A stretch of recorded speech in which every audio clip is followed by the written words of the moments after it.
ಭಾರತ ದೇಶದ ಕರ್ನಾಟಕ ರಾಜ್ಯದೊಳು ಉತ್ತರ ಕನ್ನಡ ಜಿಲ್ಲೆಯೊಳಿರುವ ಸಿದ್ದಾಪುರ ಸಿರಸಿಯಲ್ಲಾಪುರ ತಾಲೂಕಿನ ಜೀವನದಿಯಾಗಿರುವ ಬೇಡ್ತಿ ಅಘನಾಶಿನಿಯ ಚರಿತೆಯನೇ ಕೇಳಿ ಜನರೆಲ್ಲ. ಶಂಕರ ಹೊಂಡದೋಳ್ ಜನಿಸಿ ಅಘನಾಶಿನಿಯೋ ಬಿಂಕದಿಂದಲೇ ಹರಿದಿಹಳು. ಅಂಕುಡೊಂಕ ಒಳ್ಳೆ ಟೊಂಕವ ಬಳಕುತ್ತ ದಟ್ಟಡವಿಗೂ ವನ್ಯ ಜೀವ ಜಂತುಗಳಿಗೂ ಸಂಪ್ರೋಕ್ಷಿಸುತ್ತಲೇ ಹರಿವಾಳು. ವರದ ಮೂಲದೋಳು ತಾಜನಿಸಿ ಬೇಡ್ತಿಯು ನಮ್ಮ ಪರಿವಾರವನ್ನು ಪೋಷಿಸಿಹಳು. ಗುರುವರಿಯಾರಿನ್ ಸಕಲ ಜನಮಾನಸಗಳಿಂದ ಪರಮ ಪವಿತ್ರೆ ಎಂದೆನಿಸಿ ಪೂಜೆಯಗೊಂಡು ವರವಾಗೆ ತಾನು ಹರಿವಾಳು.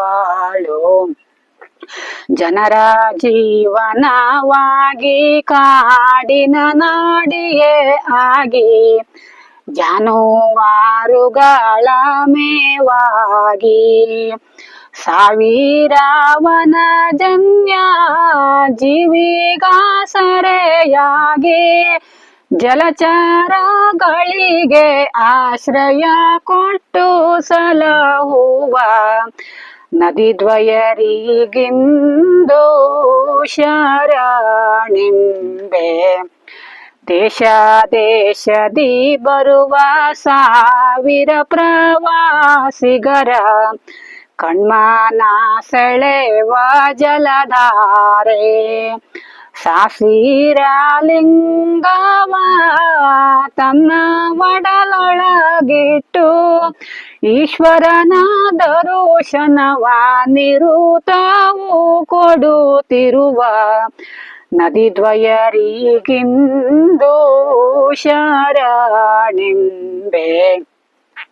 ಇಂಥ ಪುಣ್ಯದ ನದಿ ದಡದೋಳು ವಾಸಿಪ ಭಾಗ್ಯ ಪಡೆದಿಹ ನಾವೇ ಧನ್ಯ. ಮೂಢ ಜನರು ನಮ್ಮ ಮೋಡಿ ಮಾಡುತ್ತ ತಮ್ಮ ಸ್ವಾರ್ಥ ಸಾಧನೆಗೆಂದು ನಾಶ ಮಾಡುವ ಮುನ್ನ ಪೋಷಿಸುವ ಬನ್ನಿ ನದಿಗಳ.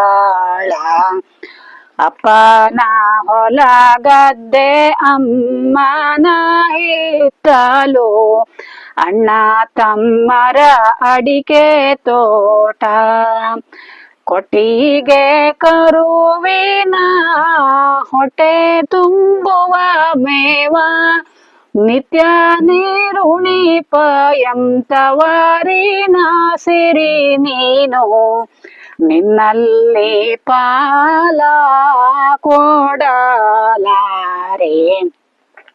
ನದಿಯಲ್ಲಿ ಪಾಲ್ ಕೊಟ್ಟು ಕದಿವವಗೆ ಮಾಲ್ ಕೊಟ್ರೆ ಕುದಿವ ನೀರಿನೋಳ್ ಕೈ ಇಟ್ಟಂತೆ. ಅಂಗೈ ಕೊಟ್ಟರೆ ನಾಳೆ ಮುಂಗೈ ನುಂಗುತ್ತ ನಮ್ಮ ಅಂಗಿ ಇಲ್ಲದ ಬರಿಗೈ ಮಂಗನಾಗಿಸುವರು. ಸಂದೇಹವೇ ಇಲ್ಲ ತಿಳಿಯಿರಿ. ಜಾತಿ ಭೇದವು ಬೇಡ, ಪಂಥ ಪಂಗಡ ಬೇಡ, ಕೂತು ಸಮಯದ ವ್ಯರ್ಥ ಬೇಡ. ಸೋತು ಕೂತಿಹಾರೆಂಬ ಆಪಾದನೆಯೇ ಬೇಡ. ಮಾತಿನಿಂದಲೇ ಒಳ್ಳೆ ನೀತಿಯ ಕಲಿಸುತ್ತ ಹೋರಾಡಿ ನದಿಯ ಉಳಿಸುವ